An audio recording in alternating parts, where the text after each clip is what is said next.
হঠাৎ করে 16 বছর বাদে মোদী সরকারের মনে হয়েছে যে মনরেগা আইন, সেই আইনের পরিবর্তন করা দরকার এবং মহাত্মা গান্ধীর নাম বাদ দেওয়া দরকার। অগণতান্ত্রিকভাবে এই বিল পাশ করা হয়েছে। বিরোধীরা সবাই দাবি করেছিলেন, আমরাও দাবি করেছিলাম যে এই বিল সিলেক্ট কমিটিতে পাঠানো হোক স্ক্রুটিনির জন্য, কিন্তু সরকার একটা ডিনায়াল মোডে রয়েছেন। এই মহাত্মা গান্ধী জাতির জনক, তার নাম বাদ দেওয়া হয়েছে। এই নাম রবীন্দ্রনাথ ঠাকুর দিয়েছিলেন মোহনদাস করমচাঁদ গান্ধীকে। এই নাম বাদ দেওয়া যেমন জাতির জনকের অপমান, তেমনি পৃথিবীর কবিরও অপমান। আর সর্বোপরি বাংলার 2022 পর্যন্ত বাংলার পারফরমেন্স একদম ওপরের দিকে ছিল। 1,39,00,000 গ্রামীণ পরিবার এখান থেকে রোজগার পেতেন।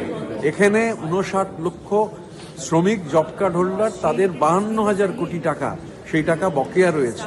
স্বাভাবিকভাবে গতকাল রাত থেকে এই 12 ঘন্টার ধর্ণা চলছে। আজকে 12টা পর্যন্ত আমরা ধর্ণা দেবো। এই কালা কানুন প্রত্যাহারের আমরা দাবি